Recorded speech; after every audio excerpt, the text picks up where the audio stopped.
jump right in. Put your phone on vibrate, silent. Lotion in his hands.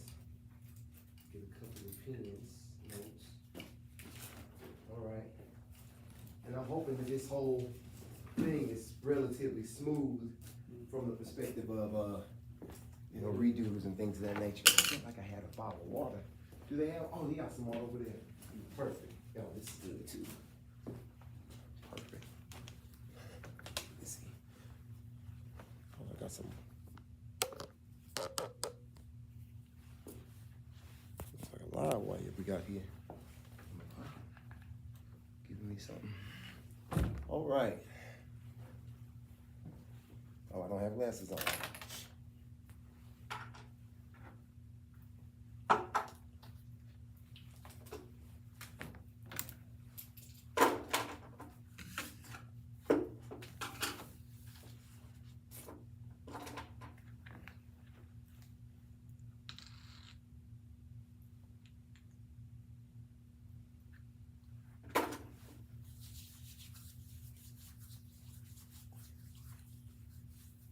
All right.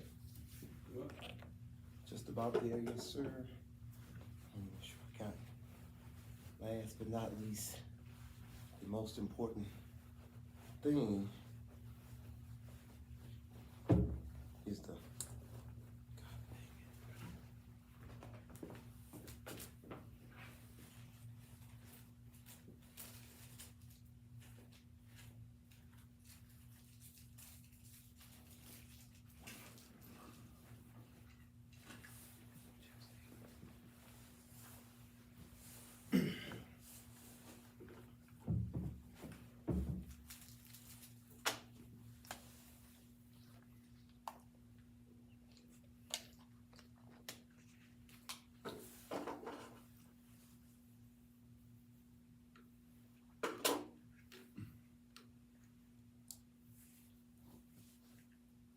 all right.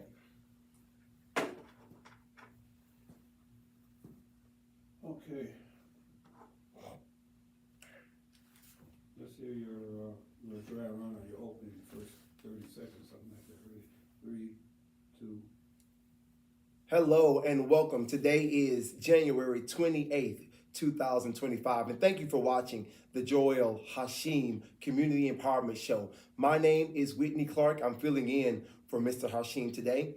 I am a candidate for City Council here in District 5. Let's jump right into an exciting show that we have for you tonight. That's great. Okay. Standing by. We're doing segment 1, which is how long? 10 minutes. Okay. I'll let you know if you, it's nothing. Yeah. Tie it down strict on, 10 minutes. Yeah, 10-ish. Yeah, we'll try to stick to it. No problem. If you get to 12 or 15, I'll let you Good. know. Yeah, that's fine. That's great. All right, stand by. 3, 2, and wait, will be helpful. 3, 2, and Hello and good evening. My name is Whitney Clark, and thank you so much for watching the Joel Hashim Community Empowerment Show. Mr. Joel is out for tonight. My name is Whitney Clark. I'll be filling in for him.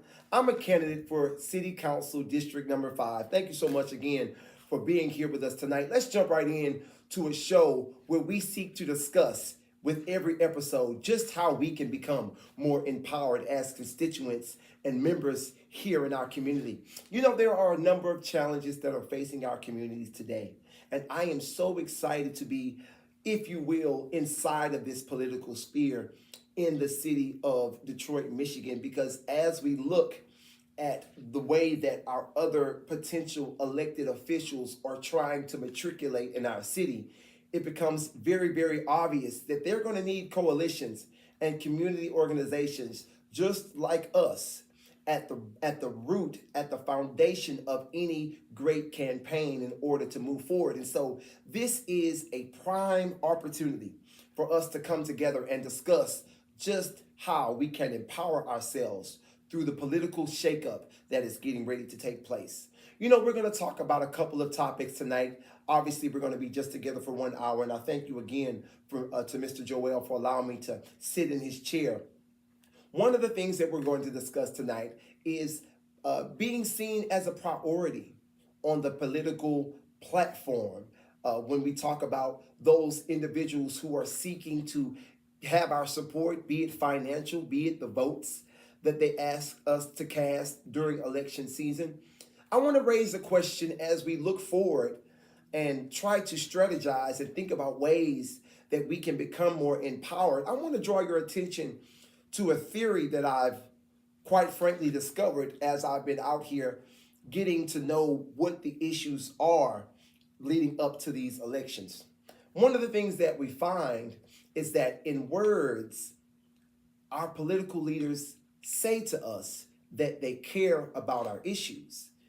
And quite frankly, I have no reason to believe otherwise. Herein lies the problem. The issues of everyday people like you and me are not being prioritized. And so as we move forward and as we try to vet out who it is that should lead our communities in the future, I believe it's important that we make the right ask. And that one of the things that we have to be intentional about asking when we move forward as it relates to community empowerment is not only should our elected officials care about our issues, but they should prioritize our issues. I'll pose this question to you as we begin to discuss exactly how we're going to have the issues that are most important to us raised in a volume that allows and that ensures that our voices are heard. How long does it take for someone to feel justified in their perception that you do not care about their issues or their people when they constantly watch you prioritize other issues? Now, we're going to talk about a couple of other issues throughout our time today that may actually illustrate this point. I was in city council earlier today and we were giving public comments, and one of the things that was reverberated throughout the public announcements was the new issue that we've been talking about at the border. And again, we're going to get into that in just a few moments, but I want to just raise that as an example and as an opportunity for us to see that when other people raise issues that are of importance to them, it oftentimes seems that our community leaders are too busy prioritizing the challenges of other people. And it becomes apparent. What becomes apparent? That at the end of the day, everyday Detroiters like you and me are left at the tail end of the unintended consequences of people that prioritize other people's issues. And so I want to ask you to ask those who are asking you for your support, will you prioritize my issues? Now, we've been discussing these things in the public space for quite some time. And again, I believe and I'm optimistic because I know that this election is special and unique in that we will have an opportunity if we speak in a unified way and if we speak in an organized way, we'll have an opportunity to be empowered. But we've got to be prioritized. We've got to stop accepting the fact that people are too busy handling other issues. Or then whenever calamity takes place, people are very, very quick to prioritize the issues that seem to be emergent while leaving our issues on the back burner. What are our issues? You know, Detroiters, everyday Detroiters like you and me have issues with our taxes. And I'm so excited because we have an opportunity for the state constitution to be reopened on next year. And that's a part of my platform, ensuring that we have this opportunity, that we make the most of this opportunity to discuss the state constitution in a way that ensures that our laws are being rewritten in a way that is conducive for the success of our people.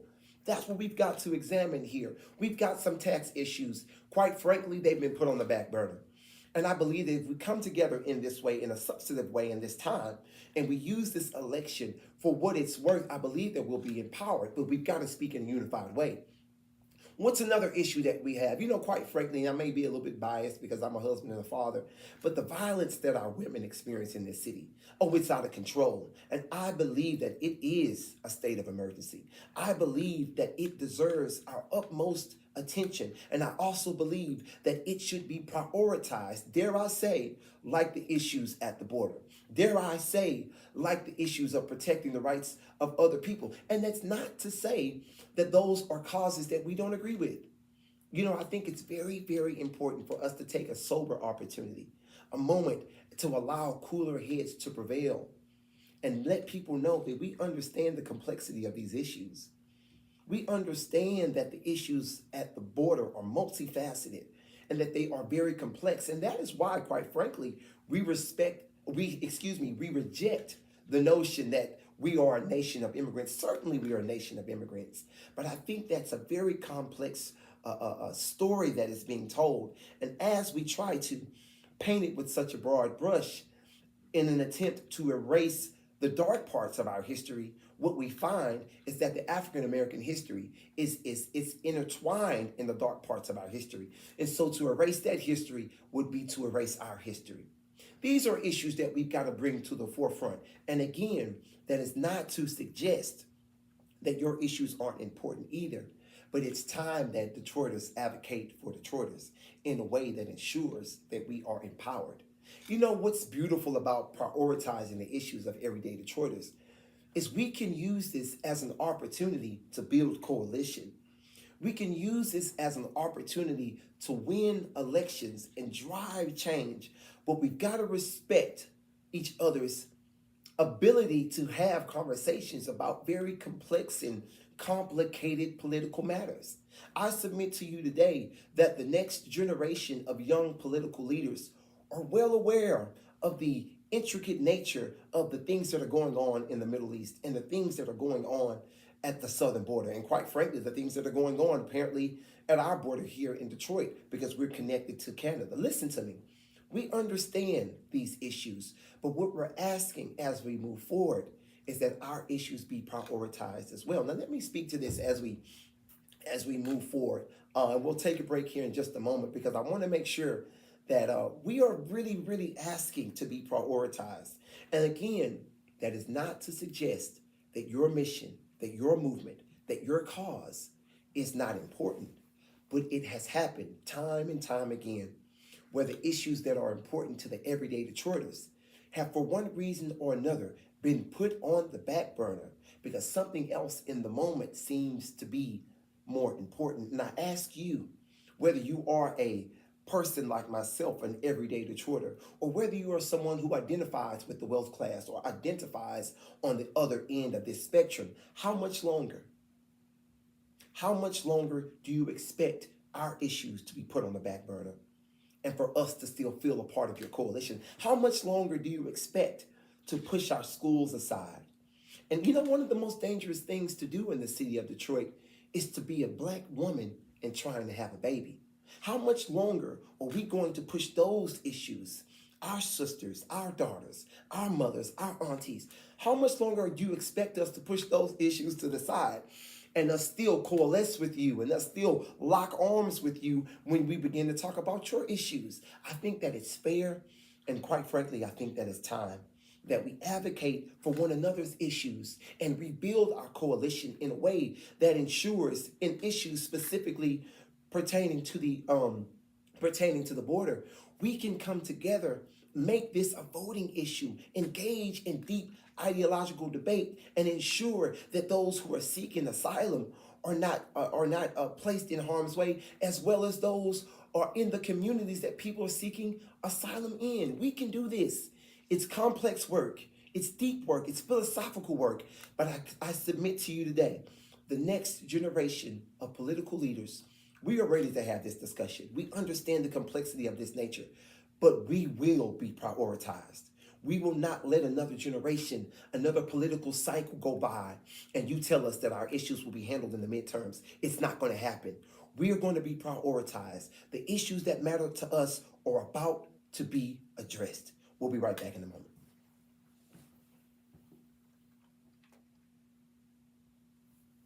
Okay. Awesome. Okay, All right. all right. Okay, so we're gonna put a, Good. How many minutes was that? About 10? Yeah, that was, see if I'm saying it right here. God is good. That was about, a little over 10. Making history. That's what we're doing. We're making history. All right. Well, let's jump back into that was great. That felt good.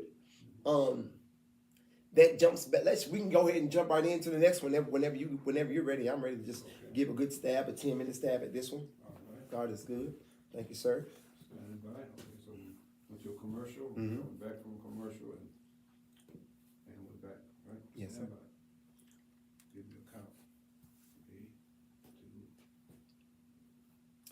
Hello and welcome back. Listen, my name is Whitney Clark. I'm a candidate for City Council District 5. I'm filling in for Mr. Joel Hashim on the Community Empowerment Show. Special thank you to Mr. Hashim, who is a candidate for mayor, for allowing me to sit in his chair as we discuss some of the issues that are important to everyday Detroiters and strategically talk about how we can emerge from this election cycle more empowered. I want to ask you a question as we move forward in this debate, and I hope that it's a fruitful one. Most certainly, I thank you for being with us tonight. Very quickly, I want to let you know that, again, I am running for city council, and if you want any more information about myself, I'll be open to share information with you at WhitneyClark4Detroit.com. That is Whitney Clark, CLARKEFOR, Detroit.com. Let me ask you this question. What constitutes an emergency in Detroit? I want you to ponder on that question. Because as we enter into this new political space, we are hearing great things about the economy, or dare I say about the rainy day fund, or dare I say about different budget surpluses. And as we begin to move forward, because we know that, again, this is all tied into, at least in my perspective, the upcoming election cycle, where people are going to come from north, south, east, and west to ask for our support. Now, let's remind ourselves that we live in Wayne County, which is the biggest county in the state of Michigan. Listen, it's going to be very, very difficult for these next elections to take place without the full support. It's going to be very difficult, let me be clear, to be successful in the next series of elections if you don't have the support of the largest county. But that ensures that we are organized and that we are doing what I like to call making the right ask. So I'll ask you again, if what is happening in our communities is not an emergency, then tell me what is. Tell me from your perspective, what constitutes an emergency? And I want to connect the dots here very clearly. I mentioned a moment ago, that we have money in our rainy day funds. We have a surplus in certain budgets. We have this extra money and we're waiting to use it for the right calamity, or so that is the messaging that is put forth. And again, I ask you, if the infant mortality rate with our women and children is not at an emergency a level, then when will it become one? If the conditions of our schools are not an emergency yet, then what will it take? You know, one thing that comes to the forefront of my mind as we have these discussions is the reality that our coalitions are broken. That's the hard reality that we live in today. The coalitions that we depended upon to fight for each other's causes, they've been broken. And it's been broken because of a simple reason. What's an issue and an emergency in your issue and in your community, I should say, it's not an issue. It's not an emergency. I don't believe the powers that be, those who hold elected office, they don't believe that the issues that we are slamming our fist on the table about are emergencies. And so again, if what's going on in our neighborhoods, young children not having access to healthy food options, water, city services not working in the way that they should, us not using the full scope of our influence in an ethical way to ensure that the spirits of everyday Detroiters are lifted. Listen, if it's not an emergency, then you tell us when it will be one. We believe that it's time for a change. We believe that it is time for us to use all of the efforts that we have at our disposal to lift up the spirits of everyday Detroiters. Listen, it's time. It's an emergency. We aren't producing the type of children in our schools that will refurbish our tax base in a way to protect us when we're seniors. Let's talk about this. Because we've been told that the houses that we live in that are burning, figuratively and maybe even sometimes literally, oh, it's not an issue.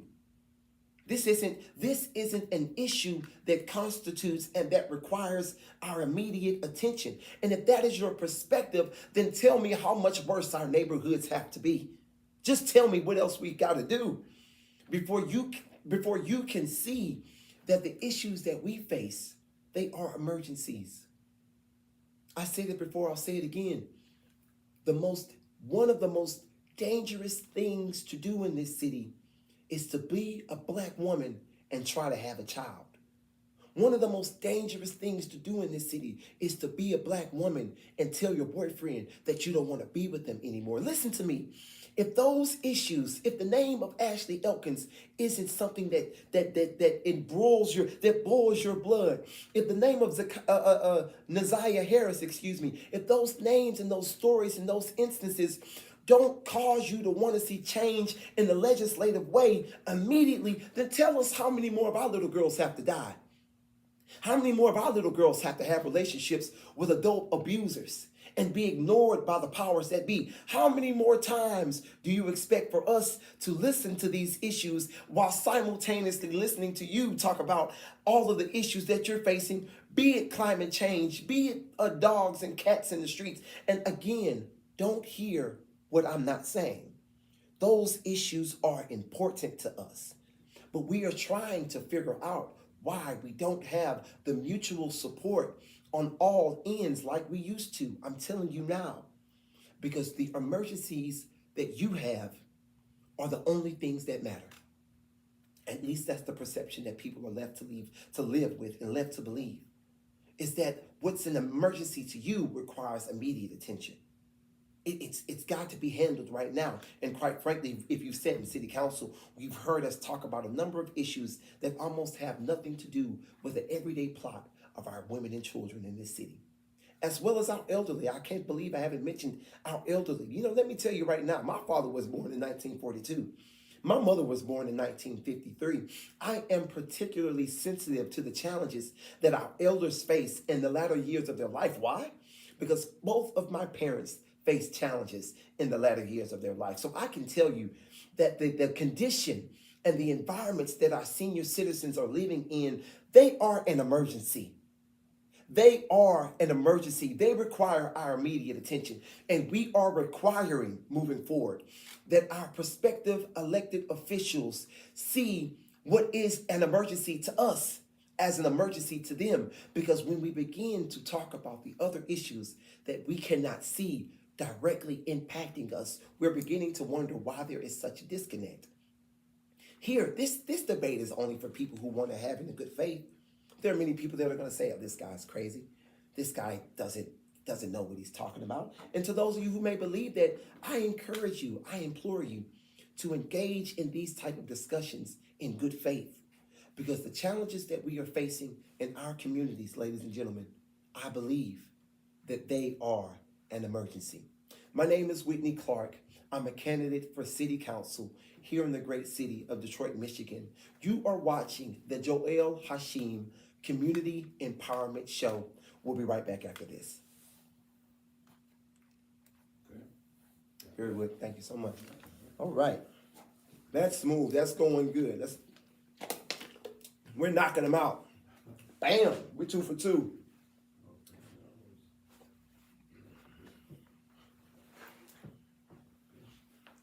If you're watching online, this is behind the scenes here. Let me know what you think. Let me know what you feel. Let me see if we got some. I'm not going to engage with this. I just want to pull this up here. All right. How are we doing so far on time? We doing good still? Yeah, about 19 minutes. Good, perfect. Good. Like I say, that was, bro, then we'll leave a little time. I'm going to delve into this one a little bit more. This might end up being a little bit closer to 15 minutes, but I'll delve into it. Let me put a little more of this stuff on here.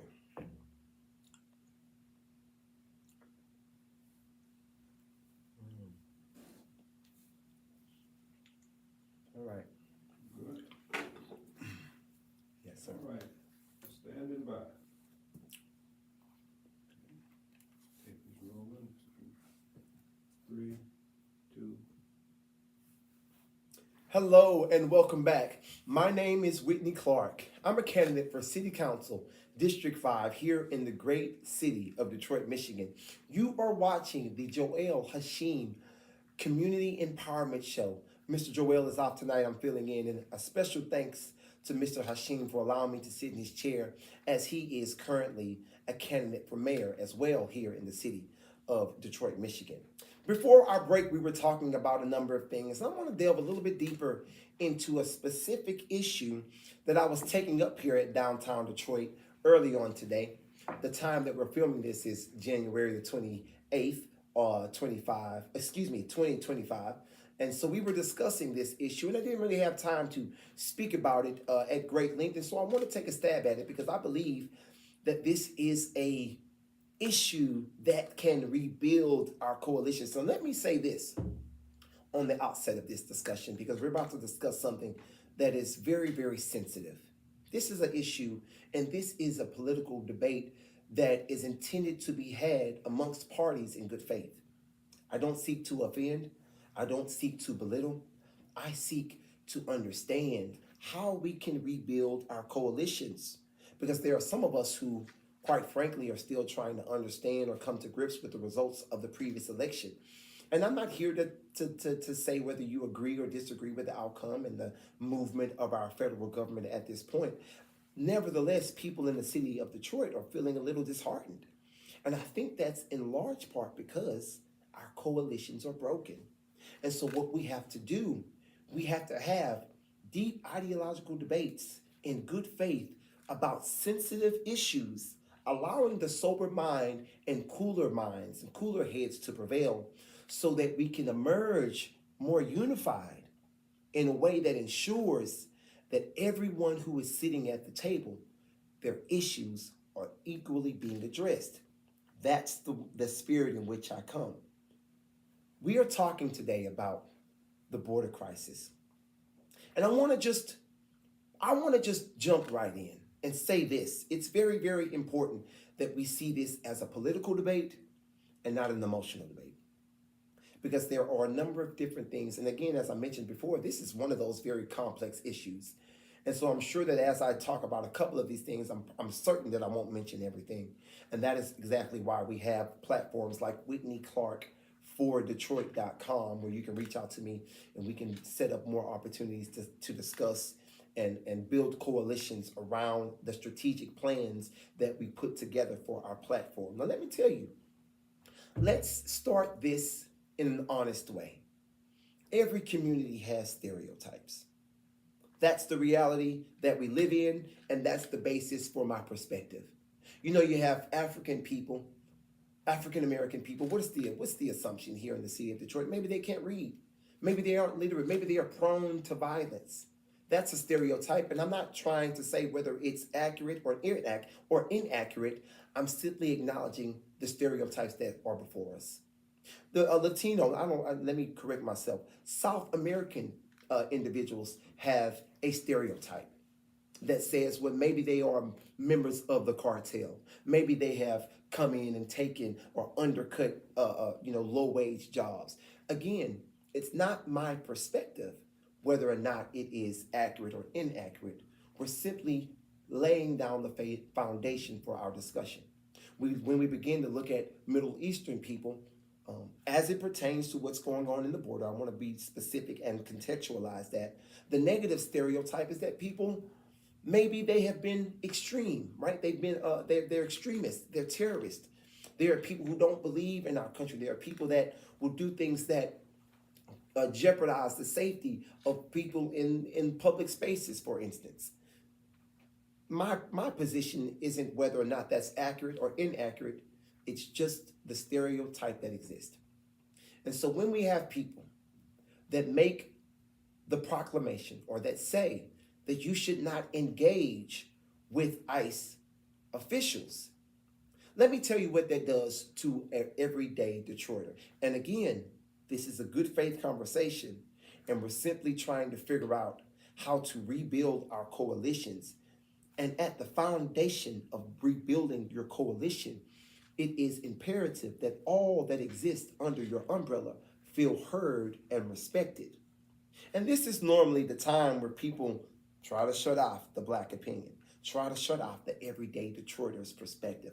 But we are insisting and requiring that in the context of this election cycle, you will hear our voices or you will not have our support. So let me tell you, When you tell people to not engage with law enforcement, to others who are maybe not as well versed on these complex geopolitical issues, it feels as though you are insisting that certain people engage with law enforcement and certain people ignore law enforcement. And I can tell you, because my ears are to the streets, everyday Detroiters don't like that. They don't like the fact that people feel like they can circumvent the law because of what is convenient. Because us as people in the city of Detroit have never been able to circumvent the law. And so the next thing that it does is it breeds contempt. And if you're wondering why people of all coalitions aren't willing to coalesce behind this movement, it isn't because we don't care. And if that's your conclusion, you simply aren't listening. We are people of faith.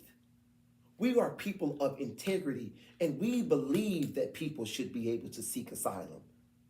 And I'll say this, I have this plan to say at the end of this segment, but I'll say it now because I feel compelled to do so.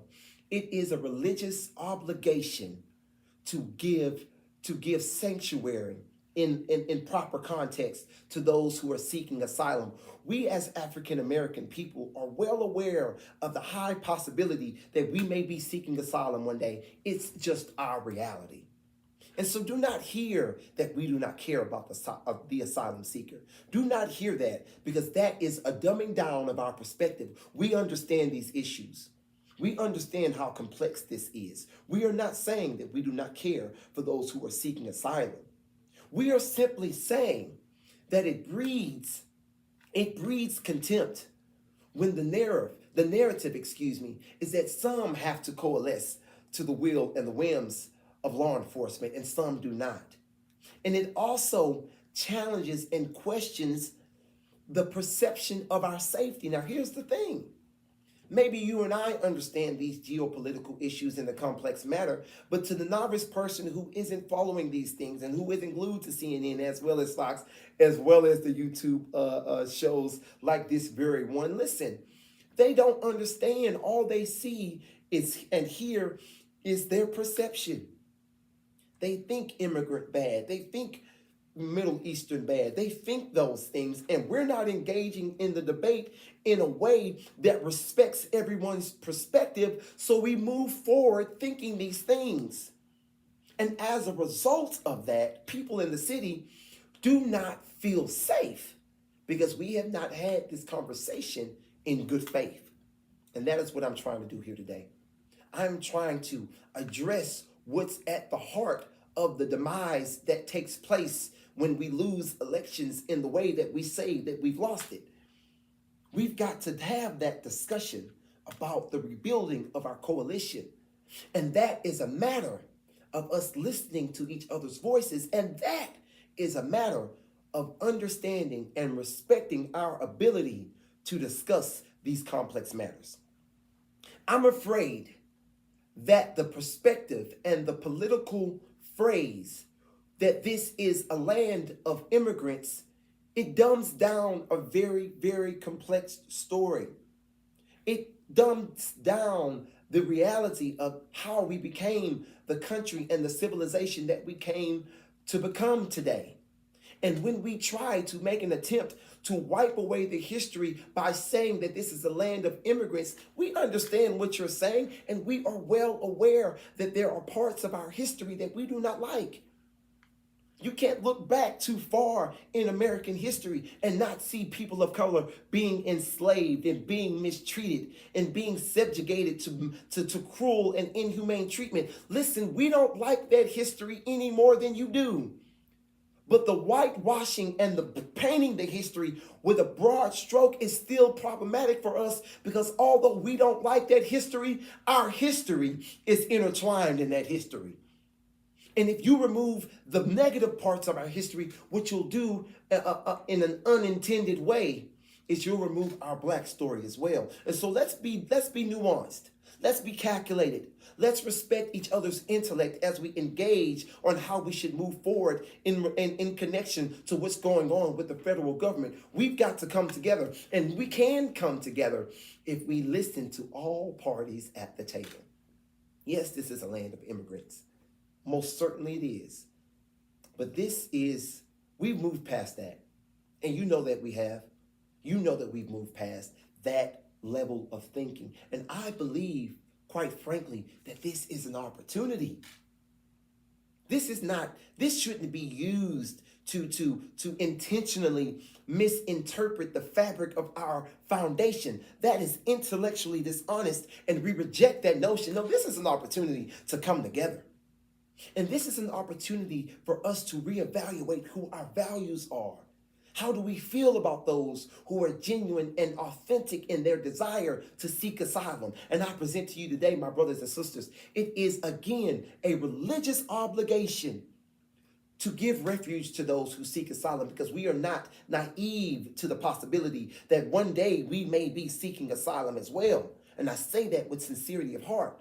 But we've got to engage in a way that is built and rooted in good faith.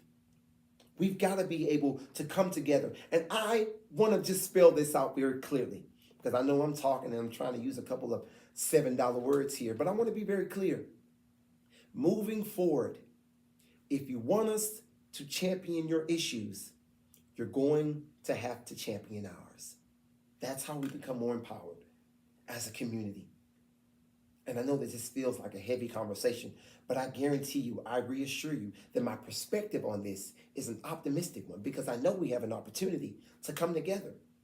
I know that those who exist here in Detroit, as well as Metro Detroit, those who are invested in the success of the everyday Detroiter, we can find common ground. But we've got to respect each other's history. We've got to respect each other's backstory, which is kind of their history. But we've also got to respect each other's ability to discuss these issues. We can find common ground. And I believe that if we use this opportunity for what it's worth, we will begin to see the rebuilding of our coalitions, the type of coalitions that expand from community to community, from one faith to another, from one gender to another, from one religious ideology, one political spectrum to another. There is so much common ground that we can build on here. But it's time that you respect the political prowess, understanding, intelligence of the Black Detroiter. We are requiring you to earn our respect. If you want us to re-enter into these coalitions, if you want us to lock arms with you to protect those who are seeking asylum, we are going to be making the right ask. We have issues in our communities, and we want to, quite frankly, see you keep that same energy. I want to spell it out clearly, because I can, quite frankly, talk in a politically astute and educated way. I hope that you can see that. But let me just break it down. If you want us to fight for you, you got to fight for us. Moving forward, we are making the tough ask to raise the issues of our schools, raise the issues of our taxes, raise the issues that our women are suffering at an emergency level at the hands of domestic violence. These are our issues. And if you want us to care about those who are seeking asylum, and we do, we need to feel as though our issues are prioritized as well. Let me say this. I've said it before, I think I've said it twice, so I guess the third time is a charm. The doors of my Father's house are always open to those who are seeking asylum. We believe they deserve refuge. We are not naive to the civil and political unrest that exists in South America, that exists in the Middle East. But we will not have our issues placed on the back burner ever again.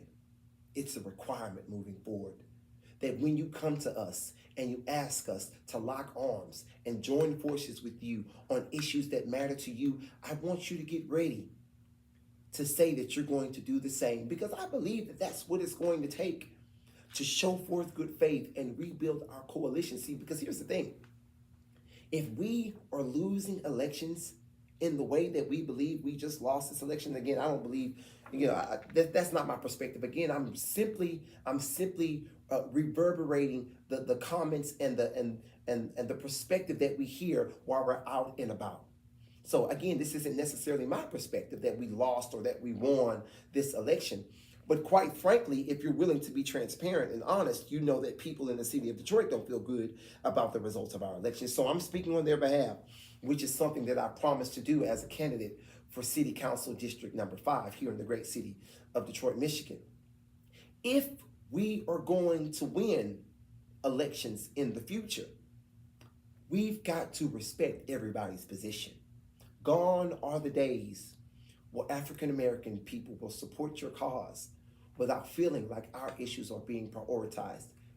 We care about those seeking asylum. We are not naive to how easy it is for a government to fall.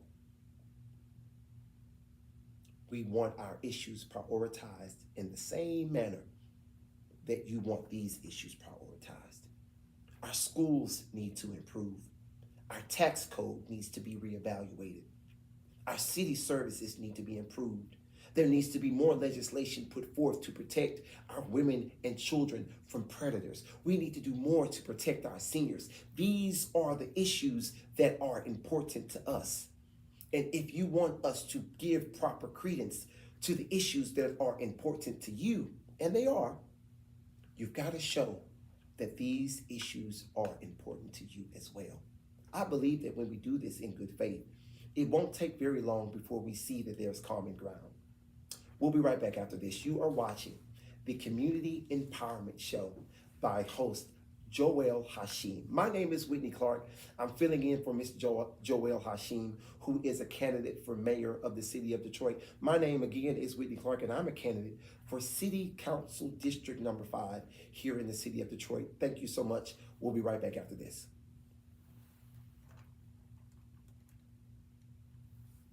Awesome. All right. About 35. That's great. That's great. I'm going to talk a little bit this last little piece. Like I say, I'm just going to talk about myself, my vision for the future of the city, and then I'm going to just talk about the story quickly, how I met Mr. Joel, and then, you know, just say wishing him well on his cycle, and then we'll close it out from there. Okay.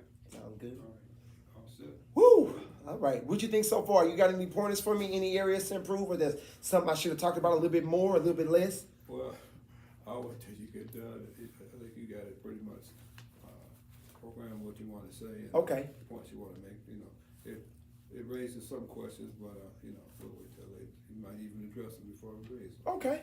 Good. Standing by. All right. 3, 2.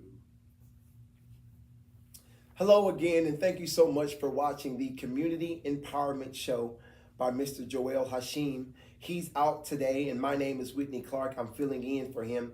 I am a candidate for City Council here in District 5, the great city of Detroit, Michigan. Now, we've talked about some heavy issues here throughout our time today, but I want to leave you on a positive note, if that's even possible at this point. My name again is Whitney Clark, and I am a candidate for City Council here, District 5, in the great city of Detroit. I'm running for City Council because it appears to be apparent that corporate greed and big investment, they're trying to drive us out of our own city.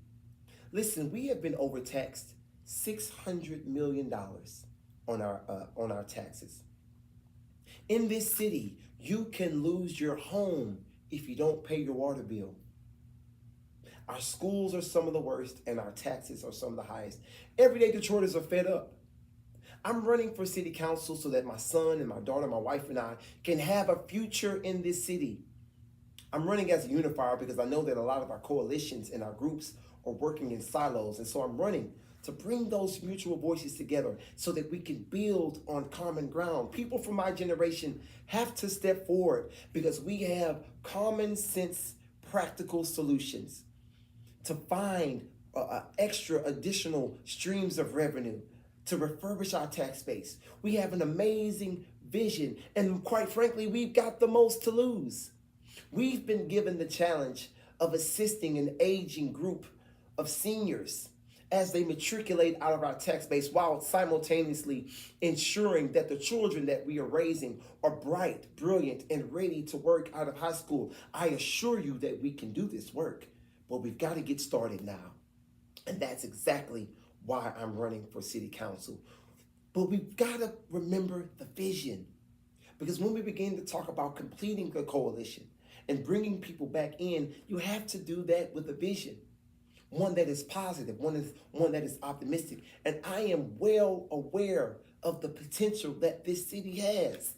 If in fact we have people that are elected who are willing to use every resource at their disposal to lift the spirits of everyday Detroiters, not only through legislation, but again with the vision. You know, I live in District 5 and I'm so excited with sharing my platform with you at WhitneyClark4Detroit.com, where we're talking about expanding the people mover to Belle Isle and bringing it back up through the 375 project, encouraging Corktown to do the same so that we can increase the footprint of all that is taking place in the wonderful downtown area. Listen, we can do great things like providing alternative housing opportunities at the new 375 community redevelopment reconnection project. We can do great things here, but we've got to be involved. We've got to be invested, and we've got to do what I call make the right ask. There's so much great things that are taking place in the city if we continue to press our issues in a way that ensures accountability and that ensures that our voices will be heard. We can take a look at these neighborhoods and take a strategic plan of growth to expand and connect the dots. There are so many great things taking place. Even when we look on the other side, close to Claremont, and we're looking at the Kiefer development. Listen, we've got a great plan to take that deed back from the developer and use that space to build a state-of-the-art television and film studio. You know, one of the things that everyday Detroiters don't control is their own narrative. And so as we move forward and as we ask for your support in these upcoming elections, just know that we are leading with vision. Yes, we're well educated and well versed on the challenges and the issues. And I took a considerable amount of time to address some of those, just a few of them. But most importantly, we have a vision that ignites the imagination of our young people. We have a vision that brings people together and that ensures that all voices, all Detroiters, white, black, all Detroiters, everywhere in between, their voices can be heard. And we also have a vision of an optimistic future that excites even young people as well as old people. A vision of what can be. You know what I want to do when we come into city council? We want to open up the potential and the possibility for starter homes again. Again, we've got to make the right ask. We're not asking for affordable housing. Now, that's a great thing, and I think that a considerable amount of work has been done in that direction. Great work, quite frankly. But it's time for us to take another approach, because what people really, really want is ownership in their neighborhoods. That is what increases the spirit of a person. That is what makes someone want to take care of their neighborhood when they have a part of ownership. So that's just a small part of my vision. It's an optimistic vision. It's something that gives us something positive to look forward to.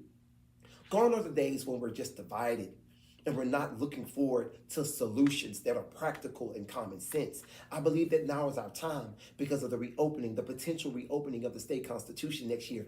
We have a once in 16-year opportunity to make sure that the laws that govern us are conducive for lifting the spirits of everyday Detroiters. Listen, I am so excited. I'm excited about the vision for this future, for the future of our children. We can do this, but we've got to get to work now. I pray and implore you to join me at WhitneyClark4Detroit.com. Together, we will connect and spread the message of the optimistic future that we are all about to experience as a result of the work that needs to be done. Again, my name is Whitney Clark, and I thank you for just having me here tonight. Now, again, we are coming to the end of our time together, and I hope that our time has been spent well. I hope that you've learned a decent amount about myself, the platform, and the reason as to why I'm running. I'll also tell you, while we have a few minutes, that I am a husband, I am a father. I met my wife in 2014, I believe it was, 2014, and we got married in 2019. And so I've been married for 5 years, and we have a lovely son and a daughter together. I'm a licensed minister by vocation. I work at the Oasis of Hope Church, right off of 7 Mile in Woodward. It's right behind Dutch Girl Donuts. Come see us Sunday at 10 o'clock. And so that's what I do by vocation. And I'm also a member of our community development board entitled Living Waters there at the church. So I'm most certainly involved in the community in that way. My wife and I, as I said, we met in 2014 while I was working with the Children's Defense Fund, which you may or may not be familiar with. It's a summer enrichment program for at-risk children. We have a program here in the city of Detroit. Now, advocacy, early childhood education is something that is very important to me. So much so that my wife and I founded the Heart Next Door Early Enrichment Center in 2019, giving inner city at-risk children an opportunity to receive early educational enrichment. Now, I'm not talking about a place that you drop your kids off for daycare. I'm talking about an environment where children were able to have help and assistance with their gross motor skills. I'm talking about the Lord's work. It's something that we are so very passionate about. That also technically makes me a business owner, right? Since I've started the daycare. And let me tell you, I know what it's like to jump through the regulatory hoops and get a business up and running. Get the permits done, jumping through those hoops. And not only can I get a business up and running, but I also have experience in making businesses profitable. Because opening a business and making a business profitable are two different things. So those are just a few of the experiences that I'm going to be bringing to City Council with your love, with your support, with your donations, and with you spreading the message. I'm going to talk to you very briefly as we end our time here tonight, because I have to be very, very, very, very transparent about this. Mr. Joel Hashim has quickly become a friend of mine. He is someone who I hold in high regard. And I'm speaking directly to you, Mr. Hashim. Thank you so much for allowing me to sit here on your platform and be in front of your viewers. I met Mr. Hashim at a community event where he was speaking about the reason in which that he was running for mayor. And while I was also speaking about the reasons in which I was running for City Council here in District 5. And it was very, very quick to see. And as we've stated before, we may not agree on all of the issues, but we are adamant. We are steadfast in our ability to find common ground and to build on common ground. Let me tell you what happens when you build on common ground. What you quickly begin to see is those who are involved and those who have the emotional wherewithal to stay focused when building on common ground. What you see is good faith. What happens over a short period of time is you compile, I should say, a few victories that make people feel good, that build rapport, that build trust, that puts another link in that coalition that's been broken. And so again, Mr. Hashim, who's running for mayor of the city of Detroit, president of the city of Detroit, he's running for mayor. I thank you for allowing me to be here on your platform. And I'm sure that you'll be seeing more information as to how you can support him if that is your desire. Listen, we are steadfast. We are committed in working with people, coming together, not focusing on what divides us, but focusing on how we can have the tough conversations that we need to have in order to rebuild the public's trust, in order to rebuild our coalitions, in order to ensure that everyday Detroiters are being more empowered. I thank you for supporting these local prospective elected officials. And we encourage you and implore you as we are coming out to shake hands. Ask us the tough questions in good faith with love and respect. Ask us to speak to these issues, but be willing to hear our perspectives, because what we're trying to do is we're trying to bring people together.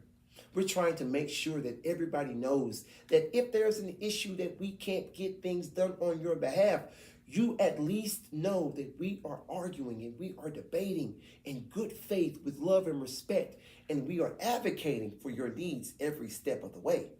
And I believe that that's what we've done today by cross-pollinating with our audiences. Giving me an opportunity to speak to your audience today shows good faith in an attempt for us to find the common ground that we seek to build upon as we move forward in the future of this great city of Detroit, Michigan. Again, my name is Whitney Clark.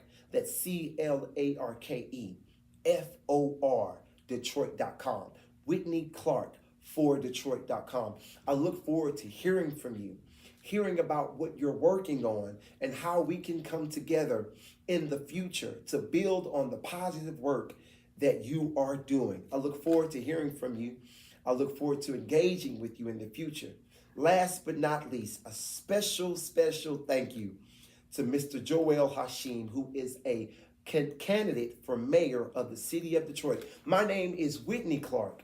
I'm a candidate for District 5 here in the great city of Detroit, Michigan. I hope to hear from you soon. Have a good night.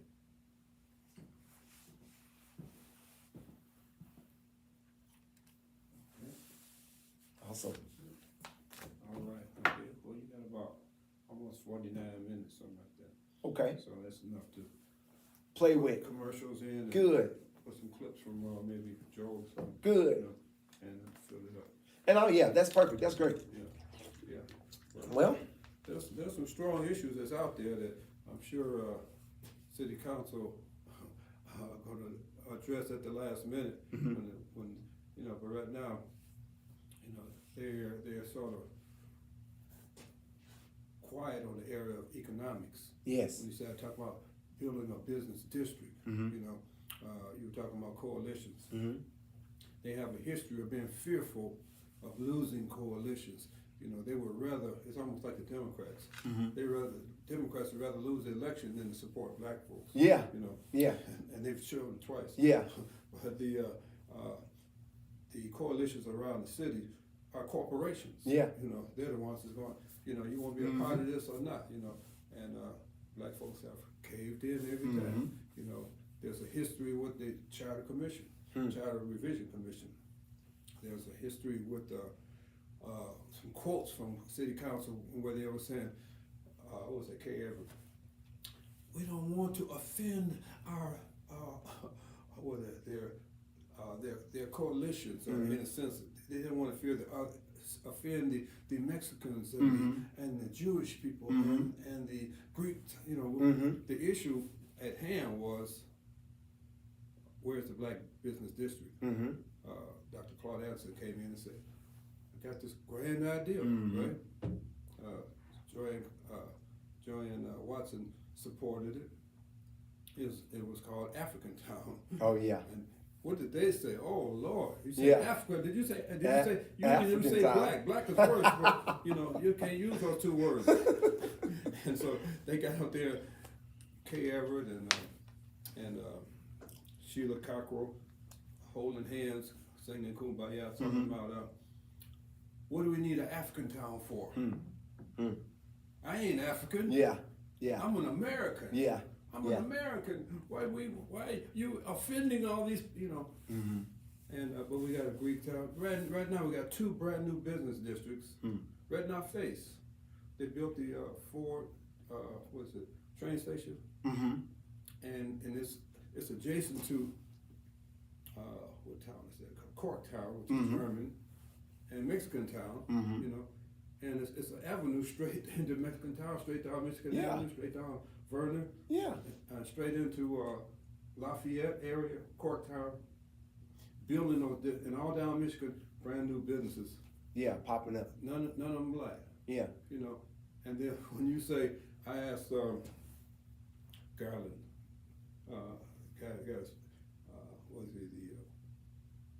he's the governor. Governor